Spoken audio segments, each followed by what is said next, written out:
Okay,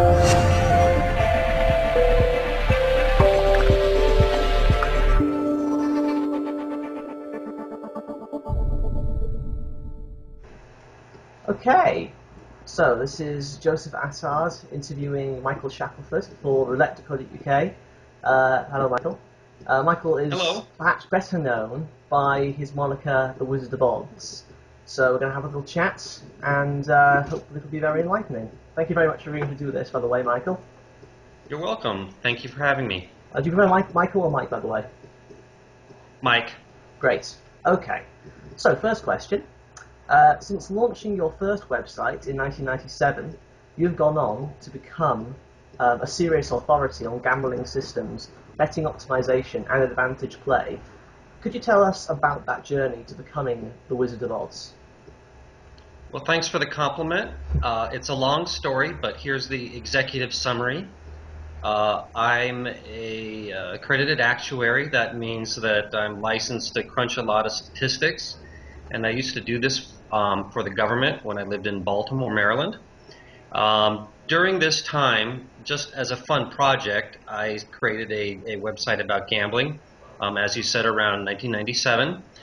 This was because I was just surfing the web and felt that there were no good gambling websites out there, just a bunch of banner farms.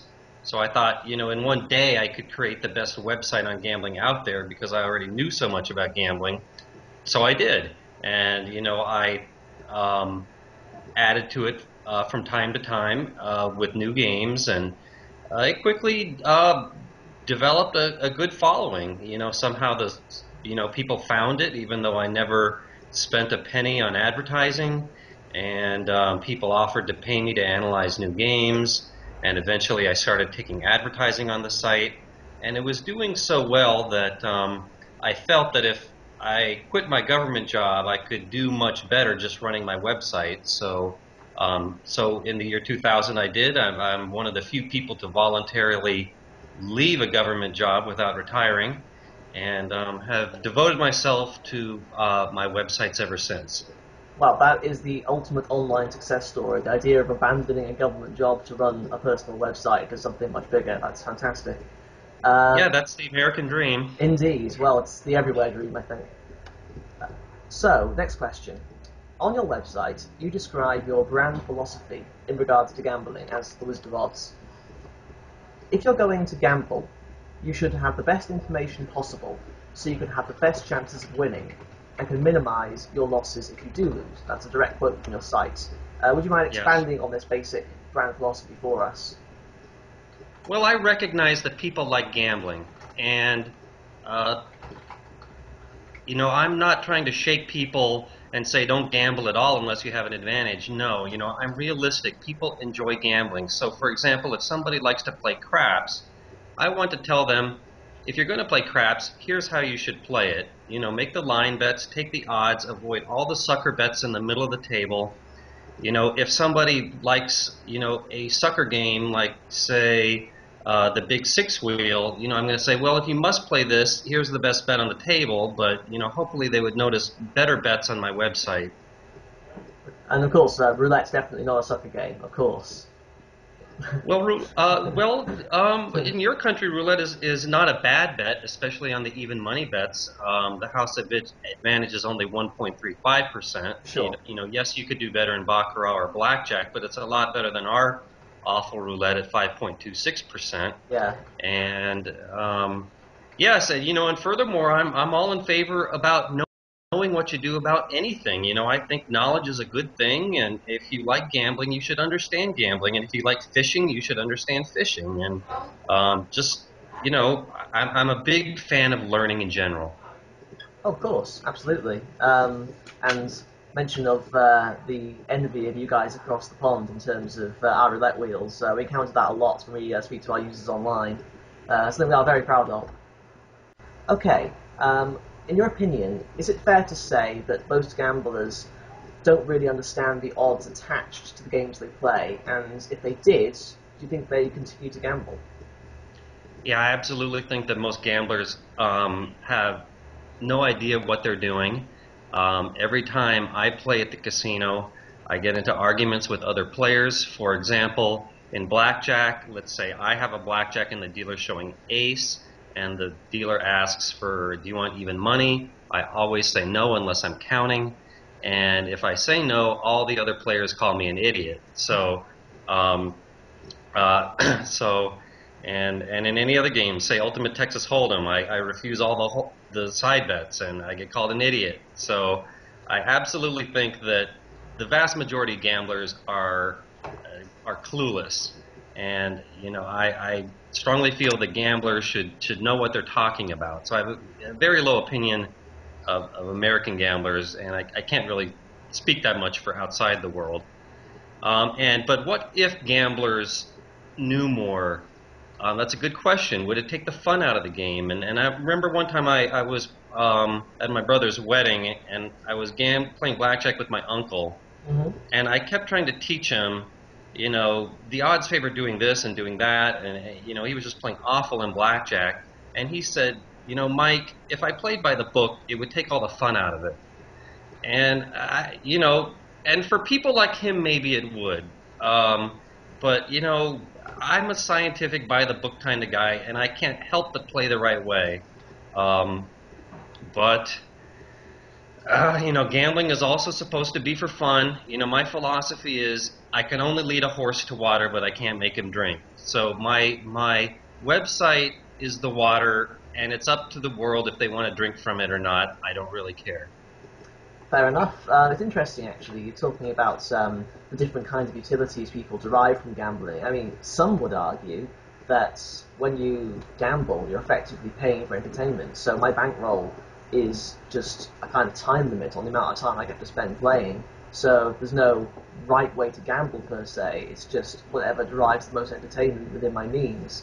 But for you, would you say that the aim is to win? It's all about beating the house, deriving the most, I don't know, winnings from a particular hand of blackjack or round of baccarat or whatever. For you, is it principally about winning? 99.9% of gamblers out there are recreational gamblers that have a negative expectation. And my website is targeted towards them. I also have some stuff targeted at the 0.1% advantage players, and I do talk about advantage plays from time to time, and I always get clobbered in the forums for it because every advantage player that already knew what I was talking about gets angry at me. But let's not go in that that particular direction, down yeah. that topic. For recreational gamblers, they should absolutely think of it as a form of entertainment for which they should expect to pay. However, I'm all in favor of paying as little as possible for something.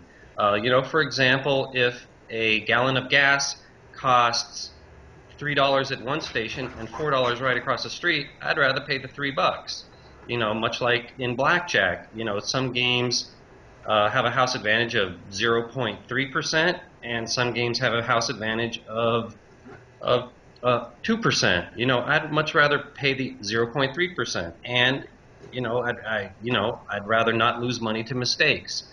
I am all about saving money wherever I can. Fantastic. Despite helping thousands of gamblers optimize their play on a variety of games, you state quite clearly that the inescapable conclusion is that with very few exceptions, there is no way to beat the house. Could you name a few of these exceptions where you can beat the house? Yes. For example, video poker. Here in Las Vegas, it's not hard to find a video poker machine that pays over 100% with correct strategy. However, these games usually are, you can only bet small amounts, like maybe up to $1. Denomination meaning $5 total bet, but it's going to be a real thin advantage and not worth anyone's time. However, if you consider all the other angles like the points and free play comps, lots of times what's a negative game on the surface, when you include all the niceties, can turn positive. I also believe there's a lot of opportunity in sports betting. A very good poker player can make money at that. Card counting is a proven advantage. If the dealer is exposing a hole card in any game, that can be an advantage. There's just a long list of advantage plays out there. Being an advantage player is not necessarily easy, but it's still definitely doable. Can you offer a little bit of elucidation to that comment that poker players and card counters can do well in sports betting? I mean, where are that transferable skills in different spheres of gambling? Like, is somebody who's a great card counter also likely to be a really good poker player? Not necessarily. For example, I consider myself a good blackjack player, but a lousy poker player. Oh, okay. Some people are good at both. Um, Different kinds of advantage play require different kinds of skill set. For example, video poker. That is going to be suitable for somebody who is very mathematical and analytical and has a good memory, and the kind of person who needs to be proven that there's an advantage here and here's how to get it. Other kinds of advantage players are people that don't necessarily need to know exactly what the advantage is, but just be able to spot a good opportunity when they see it and take advantage of it. For example, if they spot a dealer hole carding, meaning exposing a card the player is not supposed to see, that can have a very strong advantage. But what if the dealer doesn't do it every single time? Then you have to kind of go on feel, is this a good play or not? Um, so. I know lots and lots of advantage players, and most of them are really good at what they do and lousy at other kinds of advantage plays. So, if someone is thinking about becoming an advantage player, there's a whole host of ways it can be done, and I don't think that someone should try to learn all of them, but consider what is my skill set and do something that best suits that. Great. So, in addition to your activities as the wizard, you are also, or have been, a professional actuary. Mm-hmm. For those of us who don't know, could you explain what this entails and how it subsequently informed your interest in gambling? Well, actuaries are statisticians that work in a business environment. Lots of them work for insurance companies. For example, whenever you ask for a quote on any kind of insurance, it's ultimately going to be the actuaries that look at the facts of your life and decide what would be a reasonable price to quote you. For example, life insurance is a very simple example. You could look at one's gender and age and get a good idea of how much longer they're going to live and the probability of reaching any given age. You can get an even better estimate if you make that person undergo a physical, whether or not they're a smoker. Yeah, that's the kind of thing that actuaries do. Personally, what I did was I worked for the Social Security Administration um, to determine how much any given change in legislation would cost or save the government. Particular areas of expertise of mine were on the taxation of Social Security benefits and what's called the earnings test, which at the time I worked there, if you still worked and collected Social Security, they would cut your benefits. And there was a strong movement to repeal that, and I did a lot of work on the short and long term effects of that.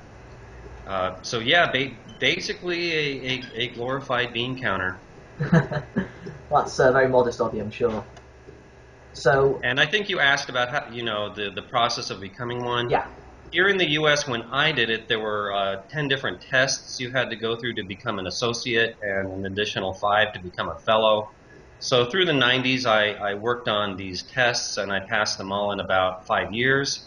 And I stopped at the associate level. And to this day, I keep my license going. I'm not sure why, but I spend about $700 a year to keep that license active. Oh, really? Yep. Has that been a sort of plus EV investment for you? Well, maybe it's good for me to truthfully say, I'm an actuary, as opposed to I was a former actuary. Um, and sometimes I get invited to speak at actuarial conferences, And I worked so hard on these tests that I hate to just throw it away now. Absolutely. No, I completely understand that. It's how your background as an actuary has informed your interest in gambling. I just have that gambling gene. Some people just like gambling and some don't, and I do. And I'm not the only one in my family. It's said that my great grandfather was a big gambler, and I view gambling like a math problem. So, you know, from the time I was like 8, I was checking out library books on gambling, like Scarney's book, and reading everything I could about it. And when I got to be about 18, I knew about card counting and started preparing for that in advance of turning 21 to get ready to do it in the casinos in Vegas. Uh, so yeah, I like math, I like computers, and I like gambling. So it's a very good fit that all of those things merge when it comes to analyzing casino games. It's funny you talked about having the casino gene. I recently chatted to an expert from the UK on. He's a psychologist. You might have heard of him. He's called Dr. Mark Griffiths from the Can't say UK. that I have. Well, he's quite a big authority over here in addiction, and he's not anti-gambling in the least by his own admission, but he's interested in the psychology of gambling, and he actually cited a gene which does seem to have some kind of effect on compulsive action, which can in turn have an impact on one's interest in gambling. So perhaps there is a biological element behind it all. I think that there is. And would you say you possibly have that gene? Yeah, absolutely. I was just born liking to gamble, and from the youngest age, I would look for a good shot wherever I could. And one of my best advantage plays ever is we had a basketball hoop on our driveway, Mm-hmm. and I would bet anybody, even money, that they couldn't make a simple free throw. And keep in mind, I'm gambling with kids, not NBA players.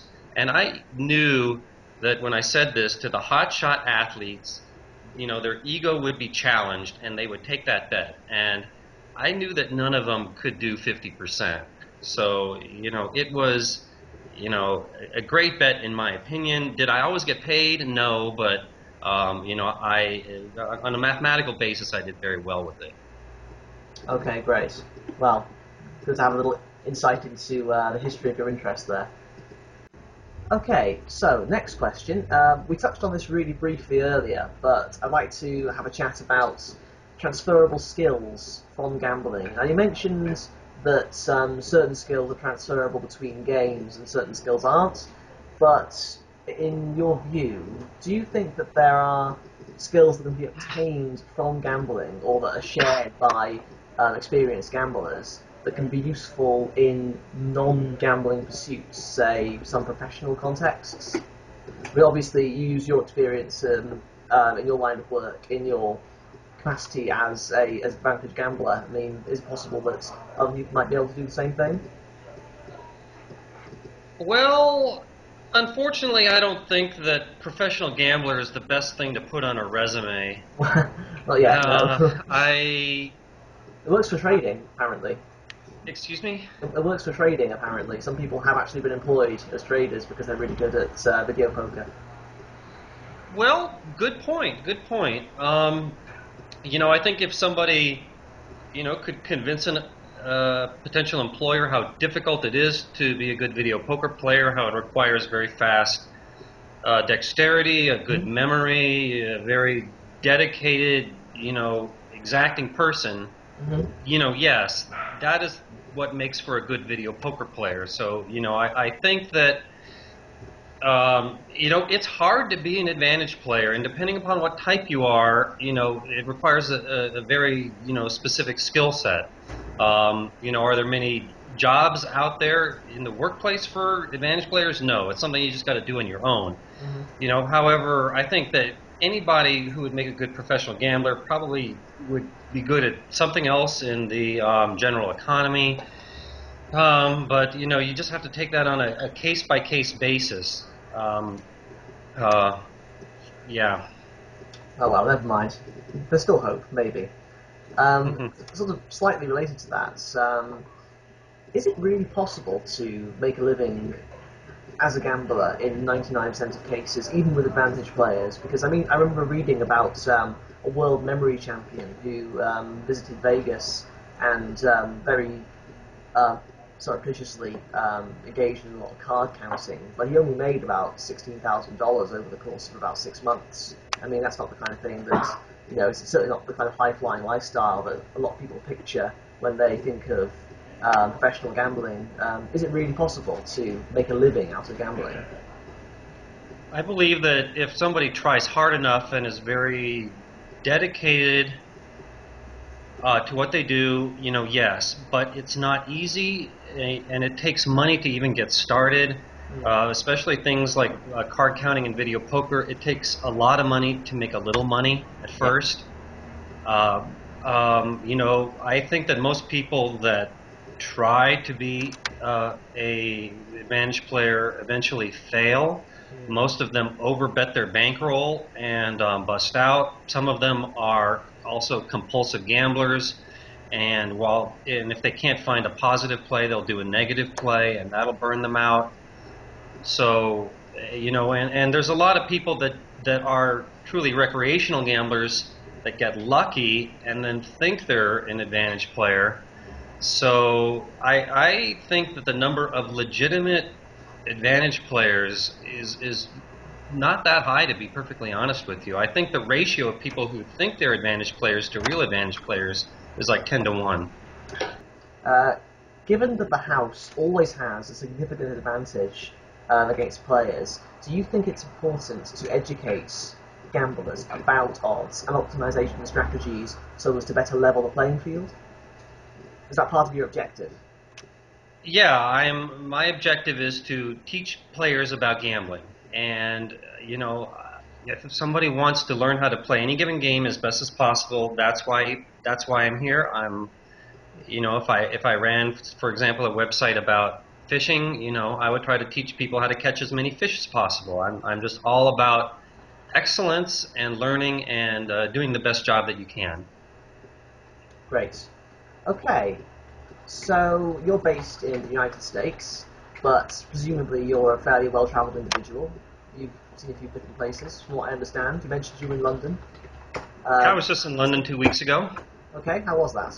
Good time? It was great. You guys have very competitive odds over there. Your craps rules are very generous. Good blackjack rules.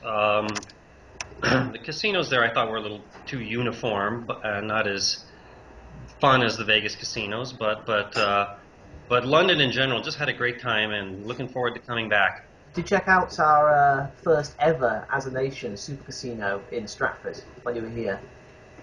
Is that Asper's? That's the one, yeah, that's the one. Yeah, I did go there. What did you think? So that's called a super casino. Yeah, or a large-scale casino complex or a regional casino. We only have two at the moment in this country, but we're looking to get some more. So you're referring to the one in the shopping mall, right? Yes, the one in the shopping mall. Unfortunately, yes. Well, if that were in Las Vegas, nobody would calling it a super casino. That would be kind of a small casino by Vegas standards. Sure. But I liked it. As I recall, it had about 20 tables. Poker, a restaurant, um, a nice place. But I think super casino is uh, going too far. Well, it's all relative. It's super to us. It's super compared to your other casinos. Let's put it that way. That's fair. Let's be nice and leave it there. Well, you said that I'm a well-traveled person. Oh yes. Sorry, elaborate Oh on yeah. that. Let's see. I've been to China 5 times, Europe 4, Australia, South America, Hmm? and lost track of the number of places I've been in North America. So yeah, I like to travel, and every time I do, I like to check out the casinos and learn, how people play in other parts of the world. What have you learned in your travels? I mean, how does the gambling culture of America compare to, say, the Far East? Um, in the Far East, people in the casino are there to gamble. They're not there to go to nightclubs and to go to bars and restaurants. It's just no nonsense gambling. Um, They don't want any friendly banter with the dealer. They just want to be left alone to bet. And the vast majority of them like baccarat, where in the U.S. it's more of an entertainment experience and it's supposed to be fun. Uh, and of course, we tend to like the poker and blackjack games better. So yeah, it's a lot different between the U.S. and Asia. Do you have any particular preference? Do you prefer to just get your head down and really play, or do you like the more sort of friendly, ambient experience, kind of all-round entertainment complex of American casinos? Yeah, not surprisingly, I think most people like what they're used to, and Sure. I think that the U.S. casinos are a lot better than the Asian casinos. Just my opinion. Okay, yeah, it's just an opinion. There's no partisan view there at all. It's purely your view, of course. Yep, sorry, and so no offense to my Asian fans. Oh no, of course, of course. I'm sure they say the same thing at their own casinos. So, as you know, online gambling is currently banned in most of the United States. Do you ever see it returning? Oh, I absolutely think it's going to come back, and let me be clear that by federal law, there's no law that says online gambling is illegal. It says that it's illegal for banks to conduct transactions facilitating online gambling. So my non-legal opinion is that as long as you're not using U.S. banks to gamble online, you're breaking no U.S. law. Now, some states have specifically said that it's illegal, like New York, Virginia, and Washington. So let me offer that correction. But yeah, I Yes. absolutely believe that legalization in the U.S. is the way of the near future. Okay, well, thank you for the correction. Last question. What is Hmm. your number one piece of advice for all the gamblers out there? If you could impart one piece of wisdom. Don't play 6 to 5 blackjack. Nice and succinct. Fantastic. Well, thank you very much, Michael Shackleford. You've been fantastic. Thank you very much for speaking to us. So this was Joseph Assars interviewing Michael Shackleford, aka the Wizard of Odds, for Roulette.co.uk. Thanks very much, Thanks for Michael. having me. Goodbye. Bye.